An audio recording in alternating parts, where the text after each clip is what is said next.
இன்னைக்கு வந்து ஜூன் 12ஓட ஃபைனல் லிஸ்ட்டு வாட்ச் லிஸ்ட் என்னன்னு பார்க்கலாம். அதாவது ஓகே, இன்னைக்கு ஃப்ரைடே. மண்டே இந்த ஸ்டாக்ஸ்லாம் வாங்குற அளவுக்கு பொட்டன்ஷியலாக இருக்குது அப்படின்னு பார்த்துடலாம். ஃபஸ்ட் அதுக்கு நேற்று வீடியோவில் நம்ம பேசிக் வீடியோவில் சொன்ன மாதிரியே தான் மூணு ஸ்டெப் தான்.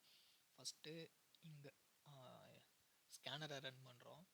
இங்கே சம் லிஸ்ட் ஆஃப் ஸ்டாக்ஸ் இருக்குது. ஸோ இதில் வந்துட்டு இந்த லிஸ்ட் ஆஃப் ஸ்டாக்ஸோட சிஎஸ்வியையும் இந்த ஹிஸ்ட்ரியோட சிஎஸ்வியையும் வச்சு நம்ம வந்து ஒரு பைத்தான் ஸ்கிரிப்ட் ரெடி பண்ணியிருக்கோம். ஸோ அந்த பைத்தான் ஸ்கிரிப்ட் வந்து என்னன்னா ப்ரையாரிட்டைஸ் பண்ணி கொடுக்கும். ஏன்னா இங்கே வந்து 5 ஸ்டாக் இருக்குது. ஸோ நான் பிளைண்டாக என்னால் 5ல் எதை வாங்க முடியும்னு தெரியாது. இல்லை எது மேலே போகும், இது லைக் ஐ மீன் நான் இப்போ என்ன சொல்ல வரேன்னா, இப்போது அது ப்ரையாரிட்டைஸ் பண்ணி கொடுக்குற ஸ்டாக் தான் வந்து கண்டிப்பாக நாளைக்கு மேலே மேலே போயிடும். டவுனில் இருக்கிறது வந்து அவ்வளோ பர்சன்டேஜ் மூவ் ஆகாது. அந்த மாதிரிலாம் கிடையாது. இந்த ப்ரையாரிட்டைஸ் பண்ணுற கான்செப்ட்டு மொத்தம் எப்படி அரைவ் பண்ணேன்னா, லாஸ்ட் 9 மந்த்ஸில் இருக்க டேட்டா வச்சு ஓகே எப்படி மூவ் ஆகிருக்கு, அதாவது பேஸ்ட் ஆன் சம் க்ரைட்டீரியாஸ் இங்கேயே உங்களுக்கு பார்த்தா தெரியும். ஓ லைக் பர்சன்டேஜ் சேஞ்ச் எவ்வளோ இருந்திருக்குது, இன்றைக்கானது வால்யூம் எவ்வளோ இருந்திருக்குது, ப்ளஸ் இது என்ன செக்டார் ஸ்டாக்கு. ஸோ இந்த மாதிரி இருக்க சம் ப்ராப்பர்ட்டிஸ்லாம் வச்சுட்டு நம்ம ப்ரையாரிட்டைஸ் பண்ணுவோம். ஸோ அந்த இது தான். ஸோ அதனால் வந்து டாப் ப்ரையாரிட்டியில் இருக்கிறது வந்து அதான் கண்டிப்பாக பெர்ஃபார்ம் பண்ணணும். லோவர் ப்ரையாரிட்டியில் இருக்கிறது அவ்வளோ பெர்ஃபார்ம் பண்ணணும், அந்த மாதிரிலாம் கண்டிப்பாக கிடையவே கிடையாது. இது பாஸ்ட் பெர்ஃபார்மன்ஸை வச்சு ப்ரையாரிட்டைஸ் பண்ணியிருக்குது, அவ்வளோதான்.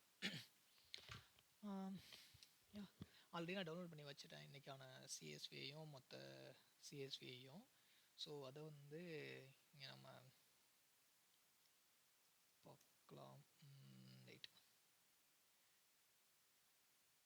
இது இங்கே ஒரு கோடு விழுந்திருக்கு. ஓ ஃபுல் லிஸ்ட் இல்லையா? ஓகே. என்னென்னா ஸ்கிரிப்ட் இங்கே இருக்குது, இந்த இடத்துல இருக்குது. இது நான் ரன் பண்ணி பார்த்தது முன்னாடியே, ஸோ அதனால் இங்கே இருக்குது, இந்த இடத்துல இருக்குது. இது வந்து டுடேஸ் சிஎஸ்வி அண்டு இதுக்கு முன்னாடி என்ன நடந்துச்சு, பாஸ்ட் ஹிஸ்ட்ரிஸில் நடந்த சிஎஸ்வி. அது ஏன் அந்த பாஸ்ட் ஹிஸ்ட்ரி சிஎஸ்வி தேவைப்படுதுன்னா, நான் ஒன் ஆஃப் த க்ரைட்டீரியா வச்சுருப்பேன். என்ன மாதிரி க்ரைட்டீரியா, லைக் லாஸ்ட் ஒரு 5 டேஸ்க்குள்ளே வந்து அந்த இப்போ இன்றைக்கி வந்திருக்க ஸ்டாக் வந்து வந்திருக்கக்கூடாது. ஏன்னா வச்சுக்கோங்களேன், இப்போ யோசிச்சு பாருங்கள், நேற்று வந்திருக்கும், நேற்றுல முந்தின நாளாக வந்திருக்கும். அதே ஸ்டாக் வந்து இன்றைக்கும் அப்பியர் ஆகும். ஆனால் இன்றைக்கி வந்து ஃபுல்லாக மூவ் ஆகிட்டு தான் அப்பியர் ஆகிருக்கும். ஸோ தட் அந்த இடத்துல போய்ட்டு நம்ம எடுத்து ஏமாந்துடக்கூடாது. இது ஏமாந்ததில் தப்பான என்ட்ரி எடுத்துடக்கூடாது, அந்த மாதிரி வச்சுக்கலாம். அதனால தான் அந்த ஹிஸ்ட்ரி ஃபைல் தேவைப்படுது.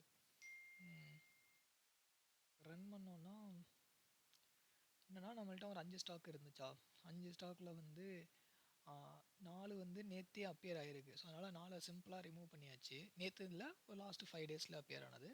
ஸோ அதனாலே சிம்பிளாக ரிமூவ் பண்ணியாச்சு. ஸோ நாளைக்கு பை பண்ணுறதுக்கு எலிஜிபிள் ஸ்டாக் வந்து இது மட்டும்தான். ஸோ இங்கே பார்த்தீங்கன்னா தெரியும் எலிஜிபிள் ஸ்டாக்கோட லிஸ்ட்டு. அது வந்து ஒரு ஸ்டாக்கை ஸ்கிப் பண்ணியிருக்கோம்.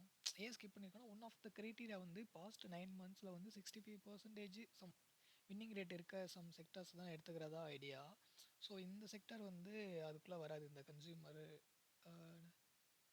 டிஸ்க்ரிஷ்னரியா டிஸ்க்ரிஷ்னரி யா எனக்கு சரியாக படிக்க தெரில. அதான் இந்த செக்டர் வந்து ஐயா பாஸ்ட் பர்ஃபார்மன்ஸில் வந்து அவ்வளோ பெட்டராக பண்ணலன்றதுனால நம்ம இந்த ஸ்டாக் அவாய்ட் பண்ணியிருக்கோம். பட் நான் அதுதான் இந்த மாதிரி அவாய்ட் பண்ணுற ஸ்டாக் வந்து நம்ம பேப்பர் ட்ரேடில் வந்து ட்ரை பண்ணி பார்க்கலாம். மேபி அந்த பர்டிகுலர் டைமில் மட்டும் அது, அதாவது இதை வச்சு சம் நெகட்டிவ் நியூஸ் அந்த டைமில் அந்த செக்டாருக்கு வந்திருக்கலாம். ஸோ அதனால் பாஸ்ட்டில் வந்து பெர்ஃபார்ம் பண்ணாமல் இருந்திருக்கலாம். மேபி ஃப்யூச்சரில் வந்து கரண்ட்டாக அது பெர்ஃபார்ம் பண்ணக்கூட செய்யலாம். ஸோ தட் அதெல்லாம் வந்து இது மாதிரி பேப்பர் ட்ரையில் எடுத்துகிட்டு ஓகே இதனால் இது பாஸ்ட்டில் பெர்ஃபார்ம் பண்ணலாம் அப்படின்னு அனலைஸ் பண்ணோன்னா நம்ம ஸ்கிரிப்டை வந்து ஃப்யூச்சரில் இன்னுமே பெட்டர் ஆக்கிக்கலாம். அதனால் கண்டிப்பாக நான் வந்து பேப்பர் ட்ரையில் எடுப்பேன். ஸோ அடுத்து வந்து எலிஜிபிளான ஸ்டாக் வந்து இந்த இந்த ஒரு ஸ்டாக் மட்டும்தான், நித்தின் ஸ்பின் அப்படின்ற ஒரு ஸ்டாக் மட்டும்தான். அதுவுமே அவ்வளோ குட் ஸ்கோர்லாம் வச்சு இல்லை. கிரேடில் வந்து டியில் தான் வருது. நான் ஏ ப்ளஸ் ஏபி சம்திங் அந்த மாதிரி 3 கிரேட் இருக்கல, டி கிரேடில் தான் வருது. பட் எனிவே இப்போ வந்திருக்கிறதுல இது பெட்டர் தான், அப்படி வச்சுக்கலாம்.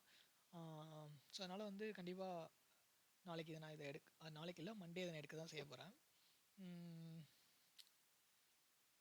ஓகே. இது பார்க்க கொஞ்சம் கன்ஃபியூசிங்காக இருக்குது அப்படின்னா வந்து இதுக்கு ஒரு ஹெச்டிஎம்எல் ஃபைலுமே ஜென்ரேட் பண்ணியிருக்கோன்னு நினைக்கிறேன். அந்த இருக்குது டுடே ரிப்போர்ட். இது என்ன அதே தான், பட் இதை கொஞ்சம் கலர்ஃபுல்லாக காட்டுறான் அவ்வளோதான். மொத்தம் 3 ஸ்டாக் ஆல்ரெடி ஸ்கிப் பண்ணிட்டான். இது 2 ஸ்டாக்கில் தான் இப்போ அனலைஸ் பண்ணியிருக்கான். இதோட கிரேடு டி. செகண்ட் ஸ்டாக்கோட கிரேடு வந்து இதை ஸ்கிப் பண்ண சொல்லிட்டான். ஏன்னா ஒரு செக்டர் ஒரு ரேஞ்சை வந்து அதுக்கு மேலே போகலை அப்படின்றதுனால. ஸோ இதான் நம்மளோட ஃபைனல் லிஸ்ட்டு. ஸோ இதுதான் நம்ம மண்டே வாங்கணும்னு கிடையாது, பட் வாங்குறதுனா இதை ஃபோக்கஸ் பண்ணலாம். லைக் எப்படின்னா உங்களோட ப்ரைஸ் ஆக்ஷன் அனலைசிஸ்லாம் நீங்கள் இதில் பண்ணிவிட்டு ஓகே இது கரெக்டாக இருக்கா இல்லையா அப்படின்ற மாதிரி பார்த்துட்டு இப்போயும் நான் என்ன சொல்லுவேன்னா யாரும் வாங்கவே பெருசாக வாங்க போகிறதில்ல யாரும். சப்போஸ் யாராச்சும் பார்த்தா வாங்க வேணாம். பட் பேப்பர் ட்ரேடில் ட்ரை பண்ணி பாருங்கள். ஏன்னா வச்சுக்கோங்களேன், ஒரு 1 மந்த் கழிச்சு மேபி இதெல்லாம் ஒர்க் ஆகிருக்குன்னு உங்களுக்கு தெரிஞ்சுன்னா ஒரு கான்ஃபிடென்ட் வருமா இருக்கும். ஸோ அந்த டைமில் அதுக்கப்புறம் நீங்கள் பை பண்ணலாம். ஸோ இனிஷியலாகவே பண்ணி எப்படி பண்ணணும்னு தெரியாமல் தப்பாக பண்ணி அப்புறம் தேவையில்லாமல் லூஸ் பண்ணாமல் பெட்டர் டு அவாய்ட் நவ். ஆனால் பேப்பர் ட்ரேட் பண்ணணும், அவ்வளோதான். ஸோ இப்போ நம்ம வந்து ஆல்ரெடி 6 நிமிஷம் ஆச்சா? இதானே நம்ம வாங்க சொல்லியிருந்த ஸ்டாக். அது என்னதான் சொல்லியிருந்துச்சு, இங்கே இருக்கா நித்தின் ஸ்பின். இது வந்து அவாய்ட் பண்ண சொன்னதா? Okay okay. ஆக்சுவலி அவாய்ட் பண்ணுறது வந்து பாஸ்ட் பெர்ஃபார்மன்ஸ் வைஸ் தான் அவாய்ட் பண்ணுற மாதிரி இருக்குது. ஆனால் இந்த ப்ரைஸ் ஆக்ஷனை பார்த்தா லிட்டரலாக இதை எப்படி அவாய்ட் பண்ண தோணும்? எனக்கு தெரிஞ்சு இதை கண்டிப்பாக ட்ரை பண்ணலாம், பட் பேப்பர் ட்ரேடில் தான் ட்ரை பண்ணணும். என்னென்ன வச்சுக்கோங்களேன், நான் வந்து என்னோட ஸ்ட்ராட்டஜி வந்து பாஸ்ட் 9 மந்த்தில் வந்து என்ன ஸ்டாக் வந்தாலும் பிளைண்டாக வாங்குற மாதிரி பேக் டெஸ்ட் பண்ணேன். ஒரு 62% வந்து வின் ரேட் வந்துச்சு. அப்புறம் சம் ஃபில்டர்ஸ் அந்த மாதிரிலாம் போட்டு வந்ததுக்கப்புறம் தான் 72.5 சம்திங் என்னமோ வந்துச்சு. ஸோ அந்த ஃபில்டரில் தான் இந்த செக்டார்லாம் கொஞ்சம் கீழே போகுது. ஸோ மற்றபடி இந்த செக்டர் வாங்கினாலுமே ப்ராஃபிட்டபுளாக தான் இருந்திருக்கும் இதுக்கு முன்னாடியும். ஸோ அதனால் வந்து இதெல்லாம் பேப்பர் ட்ரேட் கண்டிப்பாக பண்ணலாம், தப்பே இல்லை. பார்த்தா கிளியர் பிரேக் அவுட்டு தான். Clear break out with heavy volume இருக்குது. எனக்கு தெரிஞ்சு கண்டிப்பாக இந்த அளவுக்கு ஒரு ரீடேஸ்ட் பண்ணிட்டு கண்டிப்பாக மேலே போக சான்ஸ் இருக்குது. ஸோ இதையுமே பேப்பர் ட்ரேட் பண்ணுறதுல எந்த தப்பும் இல்லை. அடுத்து பராஸ் இது வந்து ஆல்ரெடி நம்ம லாஸ்ட் வீடியோலேயே பார்த்துருப்போம். இது மோஸ்ட்லி 10% தாண்டி 15க்கு மேலே போயிருச்சுன்னு நினைக்கிறேன்.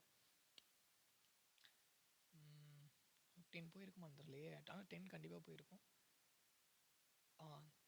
ஆல்மோஸ்ட் ஒரு 14% வந்துருச்சு 1 2 3 6 7 டேஸ்க்குள்ளேயே. அடுத்து வந்து இதான் கண்டிப்பாக நாளைக்கு. ஓகே, இதான் நாளைக்கு வாங்கணும்னு சொன்ன ஸ்டாக். ஆனால் லைக் நம்ம இங்கே ப்ரைஸ் ஆக்ஷன் வைஸ் பார்த்தாலும் ஆல்ரெடி இங்கே ஒரு பிரேக் அவுட் நடந்து ஒரு ரீடெஸ்ட் மாதிரி நடந்துட்டு தான் அகெயின் போகிறான். ஸோ ஓகே தான், வாங்கலாம். இங்கே கூட கைண்ட் ஆஃப்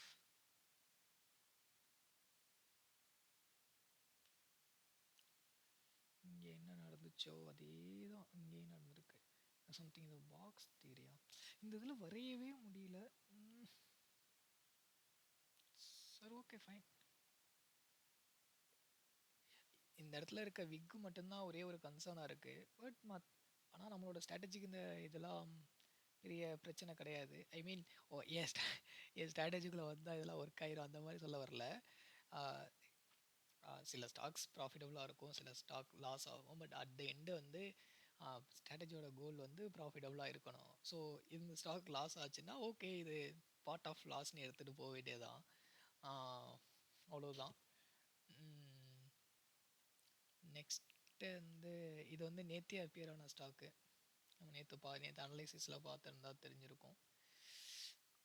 இன்றைக்கி ஆக்சுவலி நான் பேப்பர் ட்ரேடில் பண்ணியிருக்கேன். 1% என்னமோ ப்ராஃபிட்டாக இருக்குது இது. அடுத்து வந்து ஆஸ்டர் டிஎம் ஹெல்த் கேரா. இதுவுமே ஒரு 4 டேஸ்க்கு முன்னாடி வந்துச்சு. நான் அந்த டைம்லலாம் வீடியோ மேக் பண்ணலன்றனால அவங்க தெரிஞ்சிருக்காது. இன்றைக்கி ஓப்பனிங்கில் 6% இருந்திருக்கு. அப்புறம் மறுபடியும் பேக் டு 3% ரேஞ்சில் இருக்குது. கண்டிப்பாக எனக்கு தெரிஞ்சு மேலே போய் 10 ஹிட் ஆயிரும்னு நினைக்கிறேன் சீக்கிரமாகவே. அவ்வளோதான். ஃபைனலாக இப்போ என்னென்னா, இந்த ஸ்டாக் நித்தின் ஸ்பின்னர்ஸ் லிமிட்டடை வந்து நாளைக்கு பை பண்ண போகிறோம். நாளைக்கு இல்லை, மண்டே பை பண்ண போகிறோன்னா இதை கன்சிடர் பண்ணலாம், அப்படி வச்சுக்கலாம். அடுத்து வந்து என்ன ஸ்டாக் என்னது, ஃபஸ்ட்டு இது எனக்கு தெரிஞ்சு இது கொஞ்சம் லைக் இந்த ப்ரைஸ் ஆக்ஷன் வைஸ் பர்ஃபெக்டாக இருக்குது. ப்ளஸ் ஸ்கேனர்லேயே வந்துருக்கு, ப்ளஸ் ஹெவி வால்யூமும் இருக்குது. இதையும் கன்சிடர் பண்ணலாம், தப்பே கிடையாது. ஆனால் என்னென்னா, சப்போஸ் ரீடெஸ்ட் பண்ணுச்சுன்னா இந்த இடத்துலேயே 5% அடிச்சிடும். அந்த பிரச்சனை ஒன்று இருக்குது. ஸோ அதை மட்டும் அந்த ஒரு கன்சர்னை மட்டும் பார்த்துக்கணும். ஏன்னா கண்டிப்பாக இது கொஞ்சம் பெரிய மூவ்ன்றதுனால. ஸோ சப்போஸ் ரீடெஸ்ட் ஆக நிறைய சான்ஸ் இருக்குது. ரீடெஸ்ட் ஆச்சுன்னா 5% சீக்கிரமே அடிச்சிடும். அந்த இதுதான் ஒரு பிரச்சனை. சப்போஸ் நீங்கள் லாங்காக ஸ்டாப் லாஸ் வச்சிங்கன்னா இந்த இடத்துல கொஞ்சம் இந்த ஸ்டாக் மோஸ்ட்லி ப்ராஃபிட்டபுளாக வந்துடும். ஆனால் நான் இது எடுக்க போகிறதில்ல. நான் பேப்பரில் தான் இது பண்ணுவேன்னு நினைக்கிறேன். அவ்வளோதான், முடிஞ்சு. அவ்வளோதானே. பை.